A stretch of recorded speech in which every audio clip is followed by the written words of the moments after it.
سڵاتان لەبێت بینەرانی کورتسات دیویست مناڕۆ تۆفیقم لاڵقێم شەی پانۆراما پێتان گەیشتینەوە. ئەمڕۆ هاوپەیمانی کوردستان بانگەشەی هەڵبژاردننی لە کەرکووکی قودسی کوردستانەوە دەست پێ کرد. یەکێتی نیشتیمانی کوردستان و بزوتنەوەی گۆڕان لە چوارچێوەی هاوپەیمانی کوردستان ئەمڕۆ لە یەکەم ڕۆژی دەستپێکردنی بانگەشەیان لە کەرکووکەوە کۆمەڵێک پەیامی گرنگیان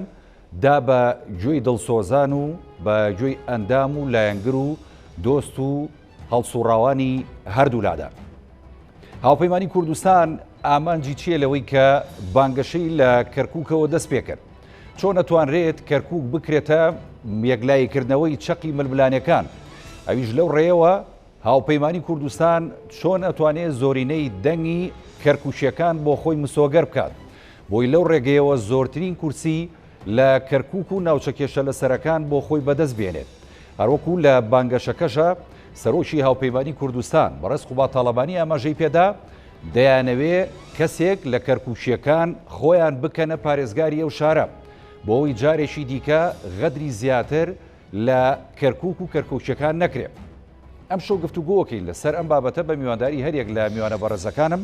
مامۆستا حەسیب عەبدوڵڵا سەرپەرشتیاری هەڵبژاردن لە بازنەی کەرکووک کە بە سوپاسەوە جەنابیان لە شاری کەرکووک لەگەڵمانن.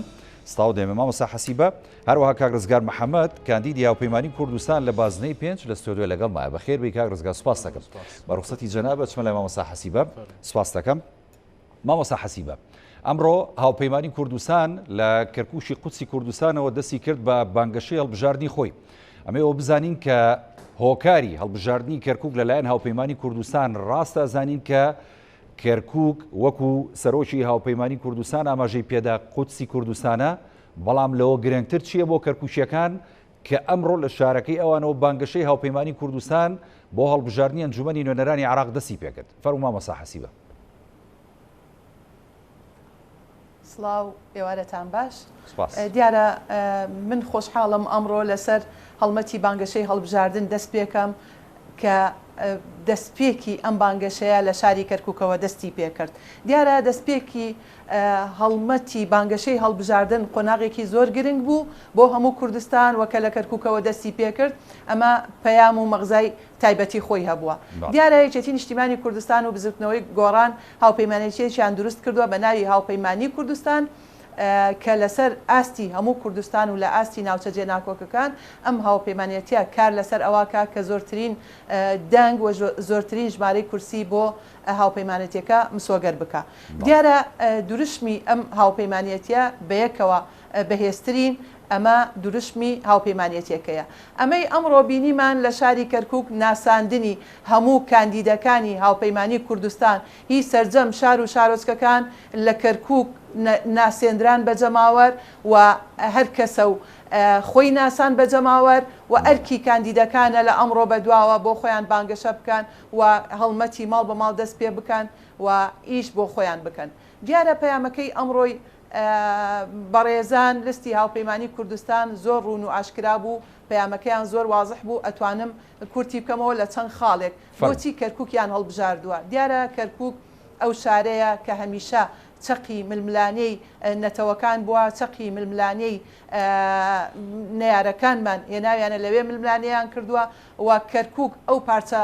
خاکە کوردستانیەیە کە هەرگیز هەرگیز ناتوانین دەست بەرداری بین و دەستی لێڵ ناگرین. وەکو جەنابی مام جەلال فەرموویەتی تاقە کوردێک ما بێت کەرکووک شاری کوردستانە و کەرکووک شارێکی کوردستانیە. بۆیە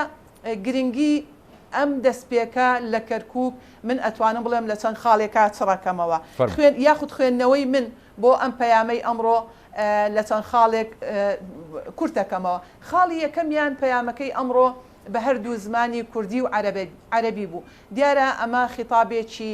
زەرور بوو بۆ بەرامبەرەکەمان و بۆ نیارەکانمان تێبگا لە بەرنامە و هەدەفی هاوپەیمانی کوردستان. و یەکێکی تر لەو خاڵانە تەکیدکردنەوە لەسەر کەرکووک، لەسەر کێشەکانی کەرکووک و دەستخستنە سەر برینەکانی کەرکووک و دۆزینەوەی ڕێگا چارە بۆیان. ئەمە یەکێکە لەو خاڵانەی کە زۆر بەڕوونی لە ناو پەیامی هاوپەیمانی کوردستاندا بەدی دەکرات. خاڵێکی تر باس لە خراپی ئیدارەی شاری کەرکووک کرا کە ئیدارەیەکی خۆسەپێنە خۆی سەپاندووە بەسەر کۆمەڵانی خەڵکا خۆی سەپاندووە بەسەر دانیشتوانی شارەکە و ئەتوانم بڵێم نەک نیوەی ئەتوانم بڵێم لە 1970 خەڵکی شاری کەرکووک لەم ئیدارەیە تووڕەیە لەم ئیدارەیە ناڕازیە لەبەرەوەی ئیدارەیەکی فاسدە ئیدارەیەکی گەندەڵە ئیدارەیە کە زۆر خراپ کارەکانی بەڕێوە ئەبات و ئەتوانم بڵێم مەلەفی ئەمنی یەکێکە لەو نیگەرانیانەی کە کەرکوچەکانی نیگەران کردووە و ئەمڕۆ لە پەیامەکەی هاوپەیمانی کوردستان دیار بوو کە چەندە گرنگی بۆ بابەتە ئەدەن دیارە ئەگەر ئەمنیەت سەقامگیر نەبێ مەحاڵە ئێمە بتوانین خەڵکی خۆمان ببینە سەر سنووقەکانی دەنگدان و بتوانین هەموو دەنگەکانمان کۆ بکەینەوە و دەنگکانمان بچێتە سندوقەکانەوە ئەوەی کە ئێمە ئەیبینین تاکو ئەمڕۆکە بەداخەوە حکوومەتی هەرێمی کوردستان جددی نەبووە یاخود شەرمنانە قسەی لەسەر مەلەفی ئەمنی کردووە لە کاتێکە ئەم هەموو فەراغە ئەمنیە هەیە و کەرکووک بۆتە جێگای ململانیەکان و کەرکووک بۆتە مامۆستا حەسیبە یەک خاڵیکە من ئەمێ ئاماژەی پێ بم نازانم تا چەند هاوڕێی لەگەڵ ینی پێ وانە پەیامەکە هۆشداریدانێکی شتیا بوو بۆ هەندێک لایەن کە جارێکی دیکە نەتوانن بەم شێوازە سیاست لە کەرکووک پەیڕۆ بکەن و خۆسەپێنی لە کەرکووک درێژە پێ بدەن و زوڵم و زۆرداری بەرامبەر کەرکووچیەکان بەسەر جەمپێکاتەکان و درێژە پێ بدەن.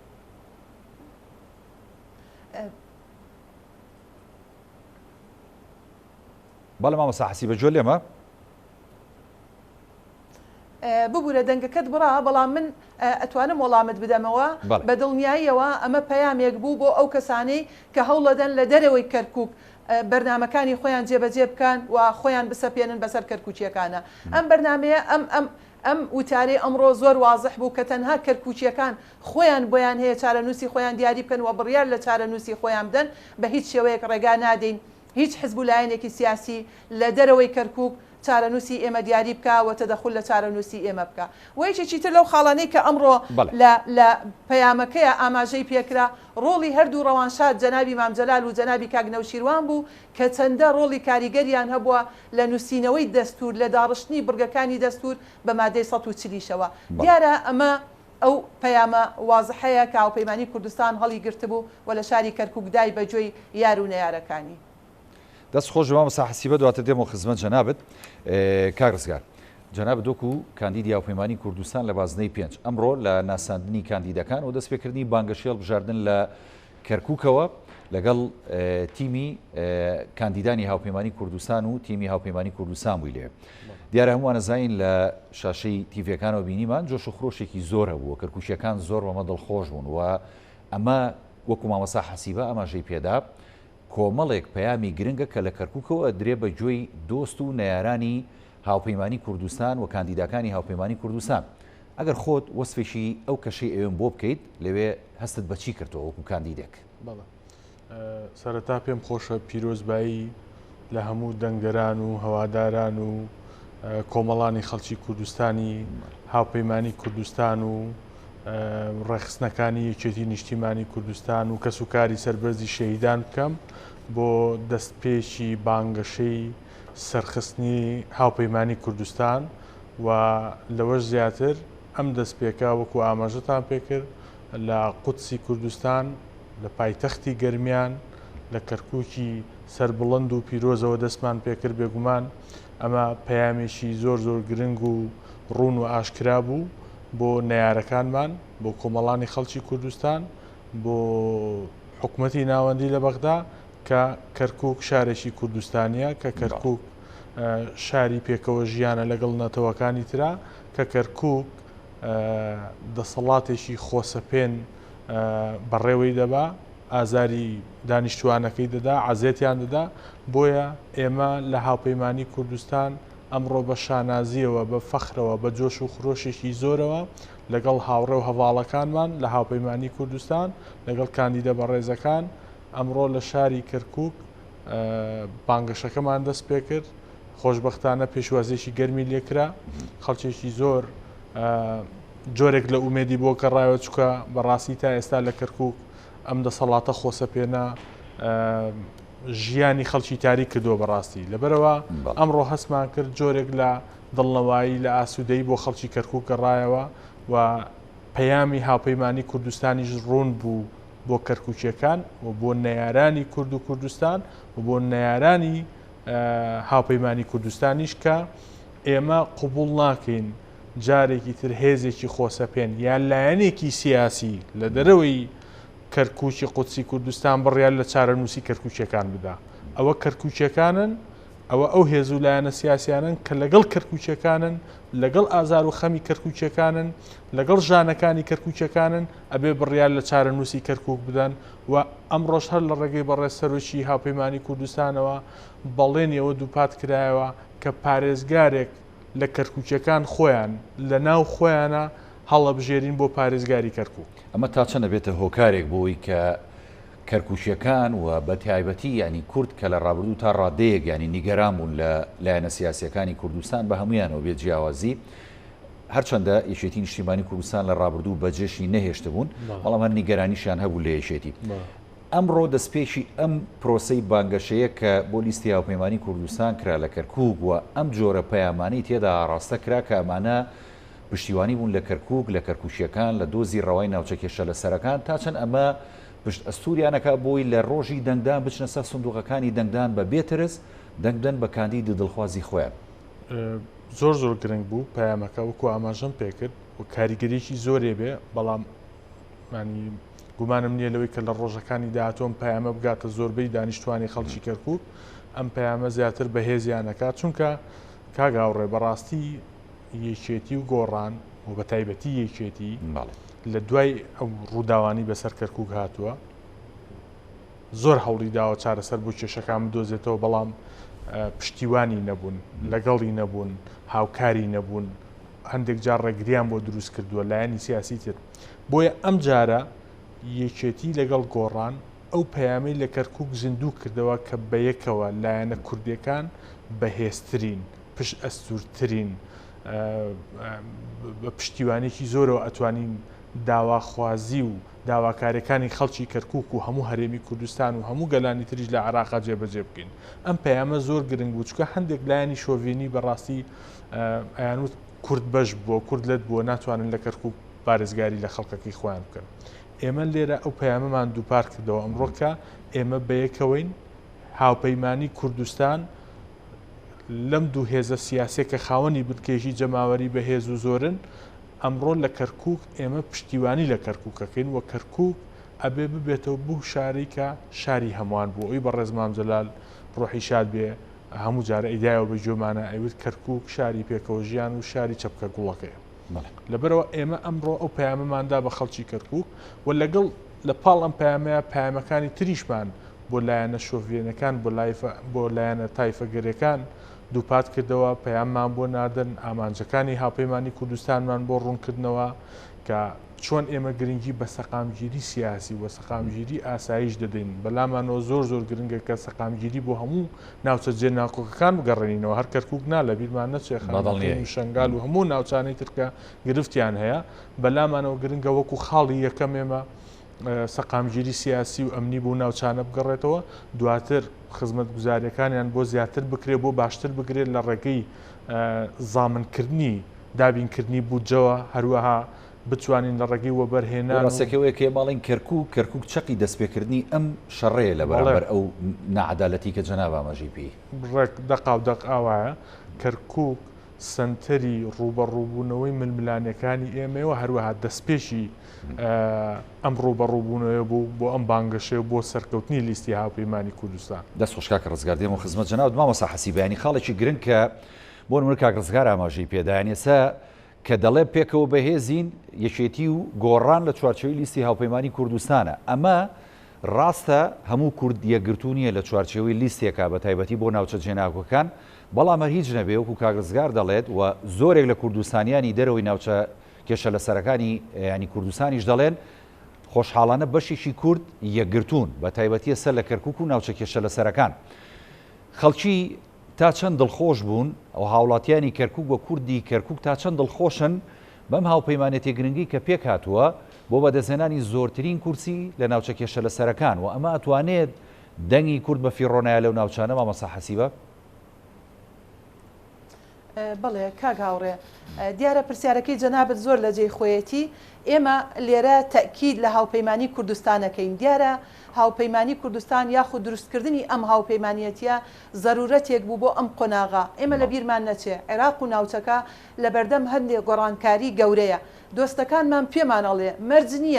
مەرج نییە تا کۆتایی دنیا قوارەی هەرێم بەم شێوەی ئێستا بمێنێتەوە بۆیە ئێمە پێویستمان بە ڕێکخستنەوەی ناوماڵی کووردە دیارە ئەم پرسی هەڵبژاردن لە کەرکووک جیاوازە لە هەڵبژاردن لە شارەکانی تری هەرێمی کوردستان لە هەرێمی کوردستان لە هەر شارێک ژمارەی کورسیەکانیان چەندە بە نەتیجە هەر کورد ئەیبا بەڵام لە کەرکووک زۆر جیاوازە ململانیەکان زۆر قوڵە ململانیەکان ململانەی نەتەوایەتیە ململانیەکان لەسەر قەزیەی خاکە لەسەر قەزیەیەکە کە یەکێتی نیشتیمانی کوردستان دەیان هەزار شەهیدی لە پێناو ئەم قەزیەیە بەخت کردووە خوێنی 22,000 شەهید لەم پێناوەدا ڕژاوە بۆ سربەخۆیی بۆ سەلماندنی کوردستانی بوونی کەرکووک بۆ دابینکردنی ژیانێکی شایستە بە کەرکوچیەکان بە خەڵکی ناوچە دابڕاوەکان و ئەتوانم بڵێم بەشێکی هەرە زۆری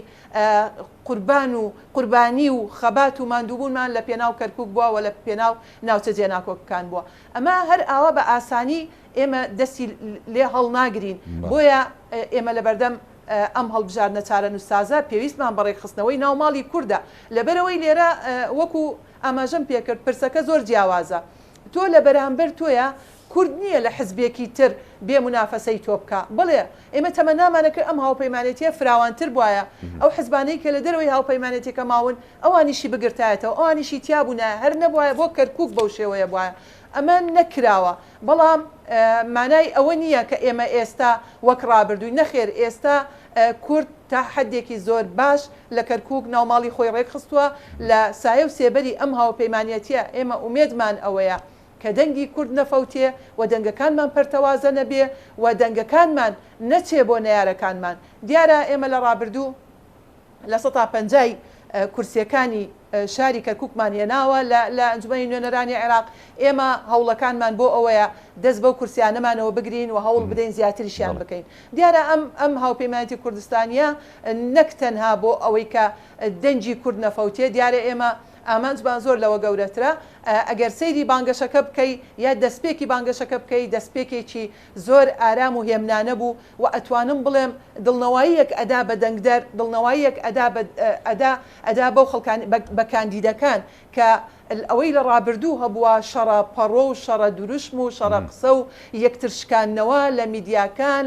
لە سۆسیال میدیا ئێمە هەموو ئەمانەمان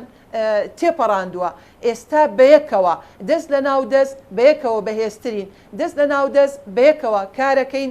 بۆ ئەوەی دەنگی کورد بپارێزین لەم ناوچەیە ئەم ناوچەیە کە ناوی ناوچە جێناکۆکەکانە خەڵکەکەی ناکۆک نییە بەڵام ناوچەکە کەوتۆتە نێوان دوو حکومەت کەوتۆتە نێوان حکومەتی هەرێمی کوردستان و حکومەتی عێراقی فیدراڵ واتە کەوتۆتە نێوان ئەتوانم بڵێم بەشێک لە عەرەبە توندڕەوەکان بەشێک لە پاشماوەکانی بەعەز بەشێک لەوانەی کە بە ئەجندای دەرەکی کارەکان و بەشێک لەو تورکمانانەی کە بە بەرنامە و بە ئەجندای تورکیا کارەکان لەگەڵ ئێمەی کووردە بۆیە ململانیەکان لێرە زۆر جیاوازە و ئەم هاوپەیمانێتیە گرنگی خۆی هەیە و ئێمە لە ناو ئەم هاوپەیمانێتیەیە هەوڵەدەین بتوانین ژمارەی کورسیەکانمان بپارێزین و دەنجی کورد و دەنجی هەموو پێکاتە ڕەسەنەکانی ئەم شارە وەکو خۆی دیاری بکرێ و لە نەتیجە بتوانین ئێمە کە ئەڵێ خۆیان کەرکوچیەکان خۆیان چارەنووسی خۆیان دیاری بکەن ئەمە ئەو مەبەستەیە کە کەرکوچیەکان خۆیان کاندیدی خۆیان هەڵبژێرن و بە نەتیجە بتوانین ئیدارەی شار یاخود پارێزگاری کەرکووک کە پشکی کووردە ئەبێت لە کەرکووکەوە ئەو پارێزگارە هەڵبژێردێ چونکە لە ناو معانات و ململانەی کەرکووک نەبێ تێناگا لە معانات و ململانەی خەڵکەکەی بۆ ئەوەی زۆرترین خزمەت بە کەرکوچیەکان بگەێنێت بەداخەوە ئەوەی کە ئێستا ئەیبینین پێتان وایە ئەم بەیەکەوە بەهێزبوونی کە جەناب داماژەی پێدەی لە چوارچێوەی دروشمەکانی لیستی هاوپەیمانی کوردستان ئەتوانێت بەگشت هەموو ئەم تەحەدیانەدا بچێتەوە لە کەرکووک کە چەقی ململانەکانە بە دیاریکراوی من هەر باسی هاوپەیمانێتیە کاکەم بەداخەوە لایەنی کوردی هەیە هاوپەیمانێتی لەگەڵ هێزە عێراقیەکانە کردووە یعنی ئەمە جێی نیگەرانیە لەبری ئەوەی بێت لەگەڵ لایەنە کوردیەکانە ناوماڵی کورد ڕێک بخا و کورد بەهێز بکە و دەنگی کورد لە بەغا دلێر بکە بۆی بتوانین سوورتر بین لەسەر داواکاریەکانمان بۆی بتوانین قورساییمان زیاتر بێ داوای مافەڕەوەکانی میلەتەکەمان بکەین لەم ناوچەیە بەداخەوە هاوپەیمانی لەگەڵ نارەکانمان کردووە هاوپەیمانی لەگەڵ هێز عێراقیەکان کردووە ئەمەش بۆ خۆیان ئەتوانن وەڵام بدەنەوە بەڵام ئەمە جێگەی نیگەرانیە لە لای کورد لە لای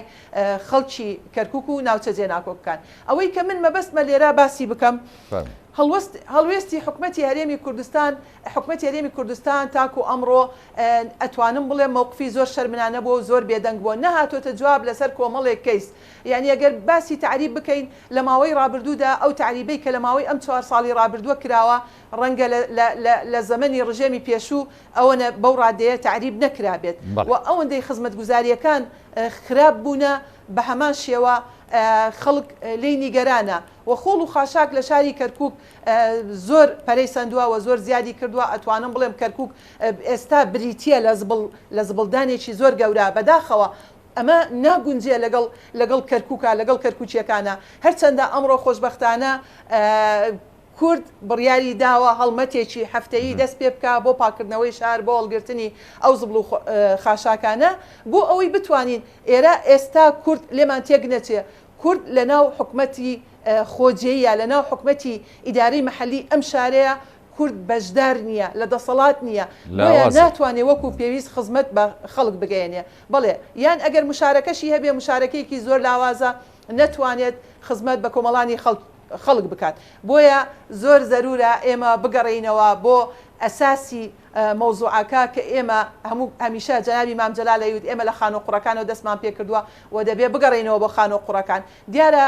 پشت و پشتیوانی ئێمە جەماوەری شاری کەرکووکە پشت و پشتیوانی ئێمە خەڵکی شاری کەرکووک و ناوچە جێناکۆکەکانە کە بتوانن ئەم کەیسە سەر بخان و بتوانن ئەم پرسە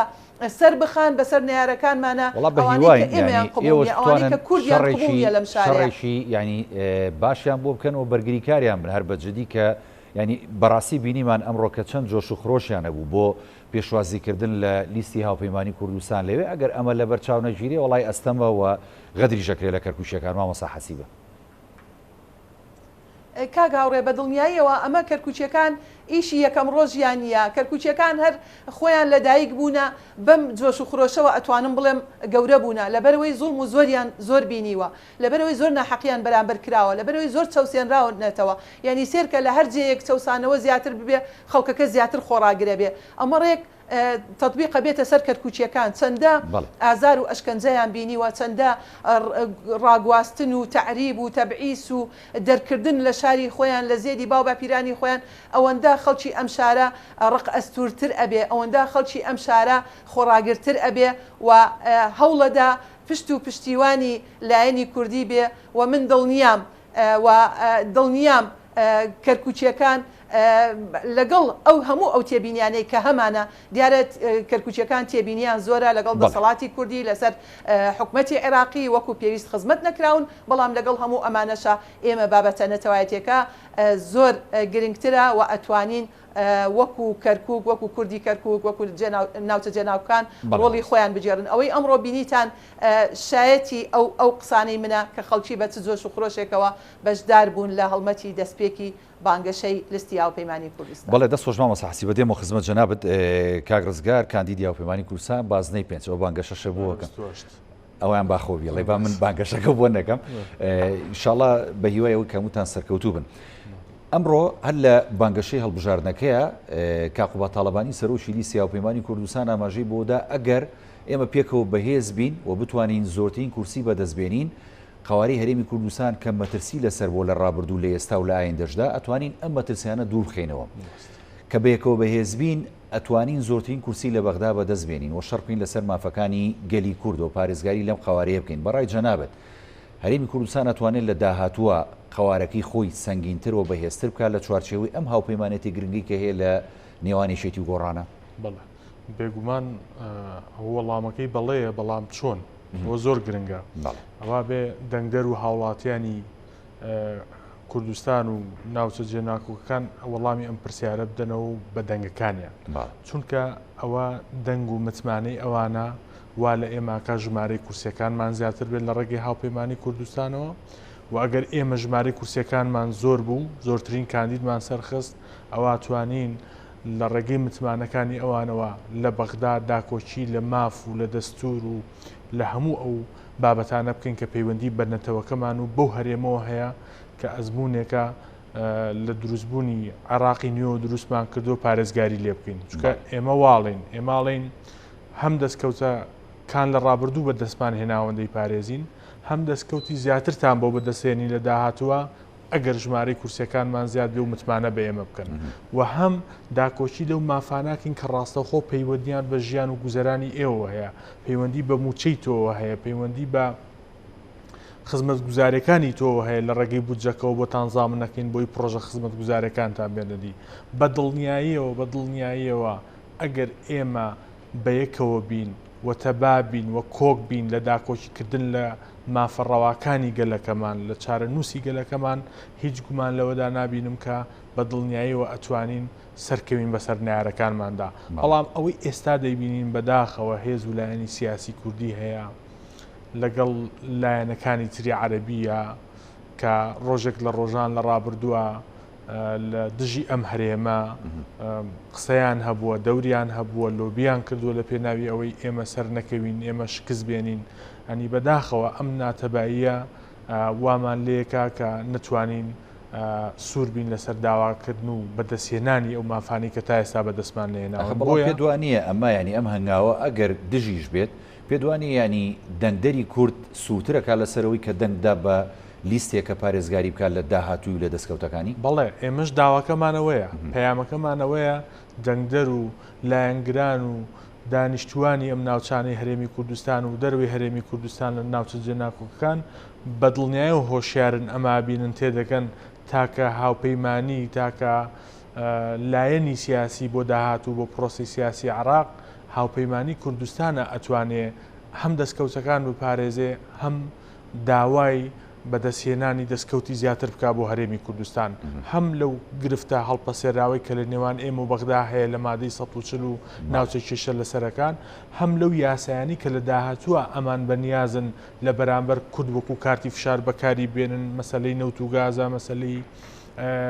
دەستورە هەندێک بڕگە و مادەی هەیە کە ئەیانەوێ هەمواری تیادا بکەن و گۆڕانکاری تیا بکەنەوە کە بە دڵنیاییەوە ئەوەی ئەوان نیەتیانە لە دژی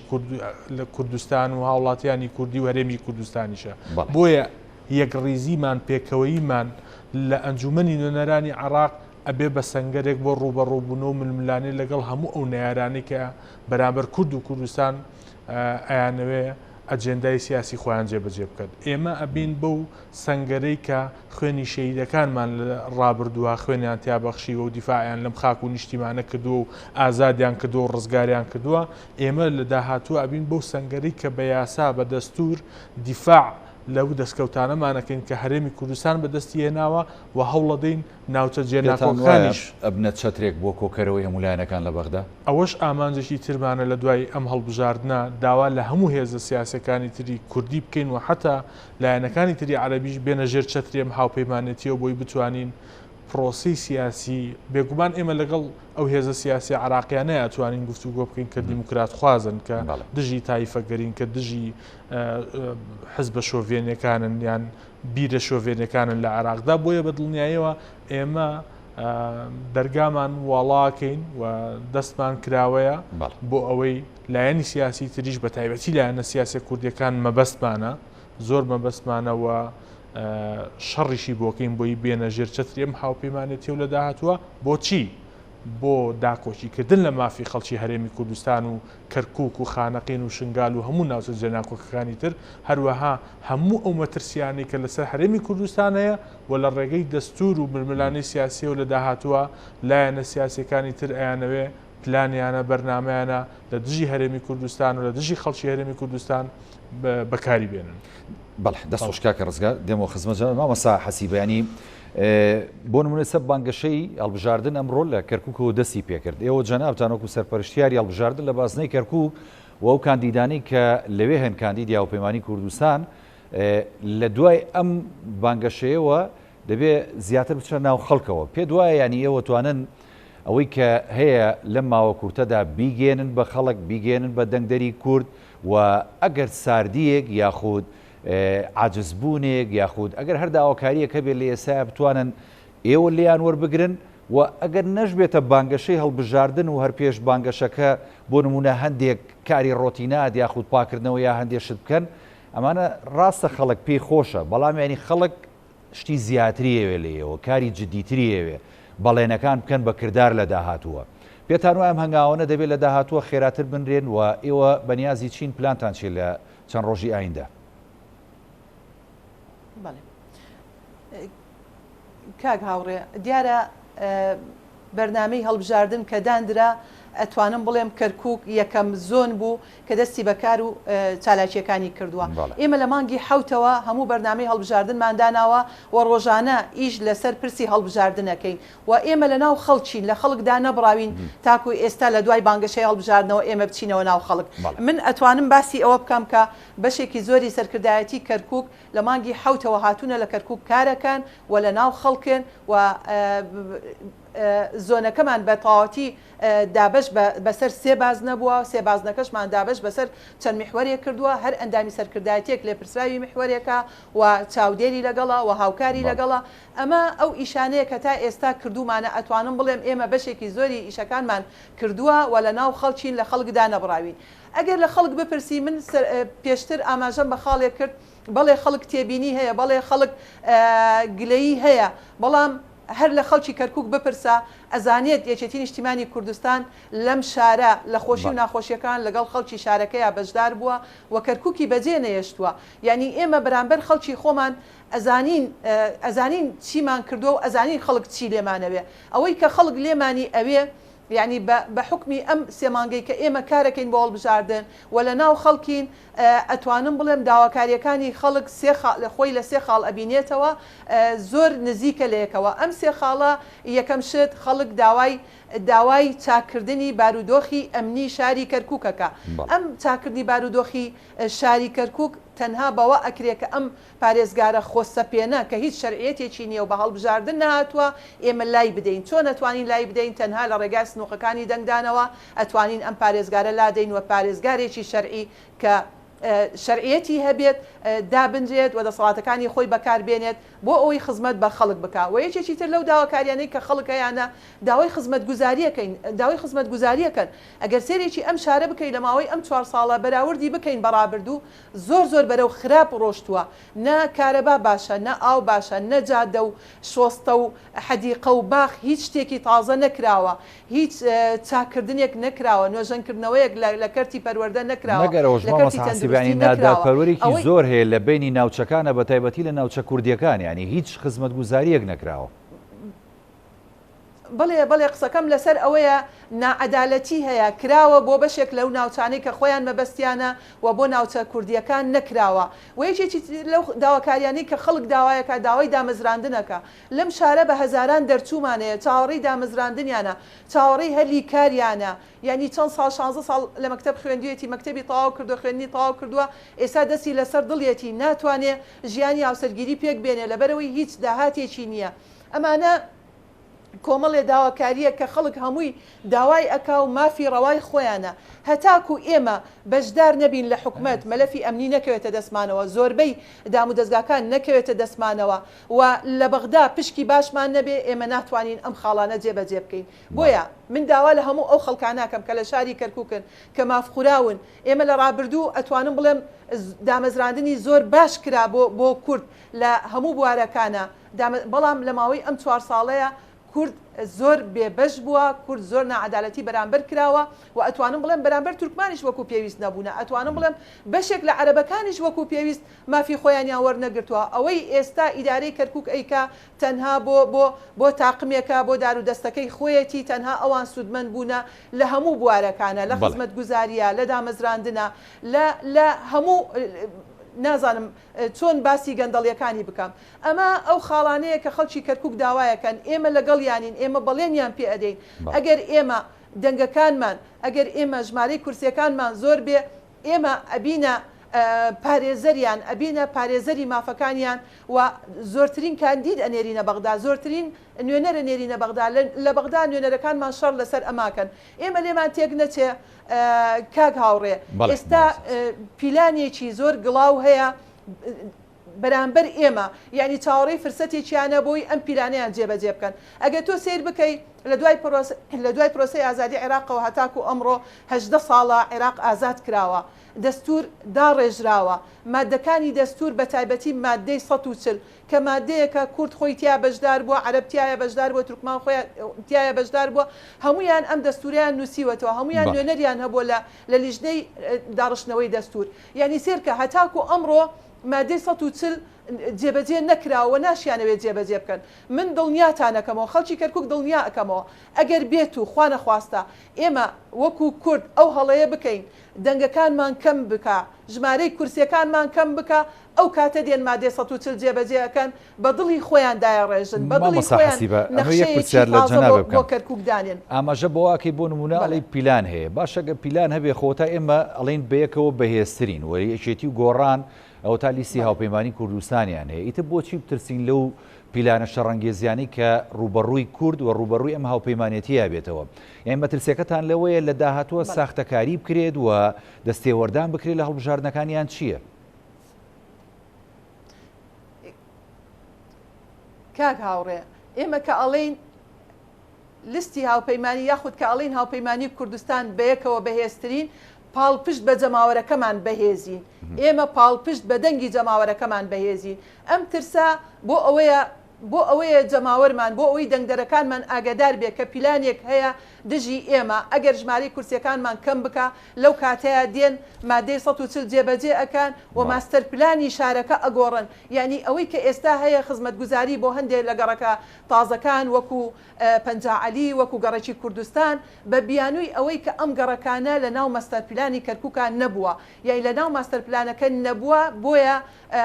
خزمەتگوزاری بۆ دابین ناکەن ئێمە دڵنیاین ئەگەر بەیانی خوا نەخواستە ژمارەی کورسیەکانمان کەم ببێتەوە دێن ئەو کاتە بە بەرنمەیەک بە پیلانێکی خراپ ئەم شارانە ئەم گەڕەکانە بە تەواوەتی لە ناو شاری کەرکووک دەرەکان بە هەر بیانوویەک بێ ئەتوانم بڵێم خاپوریەکان و تەختیەکەن ئێمە مەترسیەکەمان مەترسیەکی جددیە لەسەرەوەی ئەگەر خوا نەخواستە خەڵکی ئێمە تێنەگا لەم مەترسیەوە درک بەم مەترسیەنەکە و نەچێتە سەر سندوقەکانی دەنگدان و لە بیرمان نەچێ من ئامارێکم لەبەردەستایە حەزەکەم ئاماژەوە و ئامارە بکەم کە لە شاری کەرکووک 43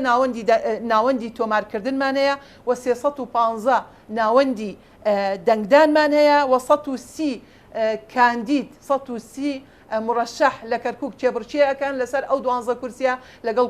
کورسێکی کۆتاکە 1,027,403 دەنگدەر بەشداری لەم منافەسەیەکەن 4,740 کەس لە تایبەت دەنگەدان و 6,451 کەس نازحن لێرە دەنگەدان ئێمە لە بیرمان نەچێ ئەگەر لە ڕۆژی دەیدا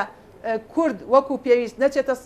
سەر سندوقەکانی دەنگدان و دەنگەکانی کورد نەچێتە ناو سندوقەکانەوە ئەمە بە زیانێکی گەورە بۆ کورد ئەشکێتەوە و لە بەرامبەردا سوودی ئەبێ بۆ نەیارەکانمان و قووەتێک ئەبەخشین بە نەیارەکانمان من لێرەوە ئەمەوێ داوا لە خەڵکی شاری کەرکووک بکەم داوا لە خەڵکی ناوچە جێناکۆکان بکەم لە ڕۆژی دەیدا هەر کەسە و دەنگەکەی خۆی کە ئەکاتە سنووقەکەەوە وەک ئەوە وایە فیشەگێک بنێت بەسەر دڵی دوژمن و نەیارەکانی بۆی بتوانین پیلانەکانیان لە گۆڕ بنین بۆی بتوانین پیلانەکانیان پوچەڵ بکەینەوە و بتوانین جارێکی تر کورد لەم شارە بە مافی ڕەوای خۆی بگا و پارێزگار وەربگرێ و زۆربەی جونگە سەرەکیەکانی ئەم شارە بکەوێتەوە دەست کورد بۆ ئەوەی لە ڕێگای ئەوانەوە بتوانین زۆرترین خزمەت بە خەڵکی شاری کەرکووکی خۆ مامۆستا حەسیبە لە ماوەی یە خولەکە دواپەیامی خۆشتم پێ بڵی زۆر سوپاس دەکەم دواپەیامی من وازەحە دیارە هاوپەیمانی کوردستانی پارێزەری مافەکانە دیارە هاوپەیمانی کوردستان ئەبێتە چەتری کۆکەرەوە من دڵنیام ئەم هاوپەیمانێتیە تەنها بۆ ئەم هەڵبژاردنە نییە بۆ قۆناغی دوای ئەم هەڵبژاردنەشە بۆ هەڵبژاردننی پەرلەمانی کوردستانیشە ئێمە ئومێ دەکەین بە هەمومان بتوانین کاندیدەکانی لستی هاوپەیمانی کوردستان چ کاندیدانی یەکێتی نیشتیمانی کوردستان و چ کاندیدەکانی بزوتنەوەی گۆڕان سەر بخاین و لە نەتیجە هێزێکی تۆکمە ڕەوانەی بەغدا بکەین بۆی لەوێ بە دەستور شەڕمان بۆ بکەن و لە ڕێگای دەستور و یاساوە مافەکانی کەرکووچیەکان دەستەبەر بکەن. دەست خۆش مامۆستا حەسیبە کاک ڕزگار محەممەد کاندیدی هاوپەیمانی کوردستان بازنەی 5 ئەم جارە باش ژمارەکەشە بڵێن 28 ئینشاڵڵا گەر بوویتان دامێن جومەنی نوێنەران ئەتوانی لە ناوهۆڵی پەرلەمانی عێراق بە عەرەبییەکی فەسیح داواکاریەکانی کورد بگەێنی و داکۆشی بکەیت لە ناوچە کێشە لەسەرەکان؟ بێگومانەوە ئەرچی ئێمە بێ لەگەڵ هاوڕێ و هەواڵەکانمان لە هاوپەیمانی کوردستان شەڕ بۆ بەدەستهێنانی ماف و داخوازەکانی کۆمەڵانی خەڵکی کوردستان و هەرێمی کوردستان و کەرکووک و خانەقین و ناوچە کێشە لەسەرەکان بکەین. ئەوە واجبە لە پەرلەمانیش نەبین ئێمە هەر ڕۆڵی میلەتین ئەگەر نارەکانمان بێنە سەرمان گیانی خۆمانی بۆ بەختەکەین. اینجا ئەگەر لە ڕووی یاسایی و دەستوری و لە ڕێی ململانی سیاسی و دیموکراسیەوە بێ ئەوە ئاسانترە بۆ ئێمە داکۆچی لێ بکەین. ئێمە کە ئامادەمی گیانی خۆمان بەخت بکەین ململانی سیاسی و یاسایی و دەستوری ئەوە ئەرچێکی سادە و ساکارە بۆ ئەم نیشتیمانەی جێبەجێکەین بە دڵنیایەوە ئەیکەین و ئەمەوێ هەر لێرەوە کاگاوڕێ بە کۆمەڵانی خەڵکی کوردستان بە دەنگدەرانی هاوپەیمانی کوردستان و بە دەنگدەرانی تریش بڵێم کە ئەم هاوپەیمانەتی ورە و وزەیە بۆ هەمومان، ورە و وزەیە بۆ لاوان و کوڕان و کچان و نەوەکانی داهاتووی ئەم وڵاتە. ئەم هاوپەیمانێتیە هێزە بۆ کوردستانەکان، هێزە بۆ هێزە عێراقی دیموکرات خوازەکان. ئەم هاوپەیمانێتیە قەڵغانە بۆ بەرگریکردن لە هەموو دەستکەوتانی بەدەستمان هێناون، قەڵغانە بۆ بەرگریکردن لە خوێنی شەهیدەکانمان، لە کەس و کارەکانیان، لە نەوەکانیان، لە قوربانیانی ئەنفال و کیمیاباران. ئەم هاوپەیمانێتیە سەرخەن بۆی بتوانن لە داهاتووە داکۆچیتان لێ بکەین لە پەرلەمانی عێراق بۆ هیواین سەرکەوتوو. سپاس بۆ کاکزگار محەممەد کاندیدی هاوپەیمانی کوردستان بازنەی 5 ژمارە 22 کە لە ستۆدیۆ لەگەڵ مابووی. هەروە سپاس بۆ مامۆستا حەسیب عەبدوڵڵا سەرپەرشتیاری هەڵبژاردن لە بازنەی کەرکووک کە لە ستۆدیۆکانمان لە شاری کەرکووک میوانمان بووی. بەڵێ بینەرانی بەڕێز دەڵقێم شەوی پانۆراما پێشکەش کرا. خواتان لەگەڵ.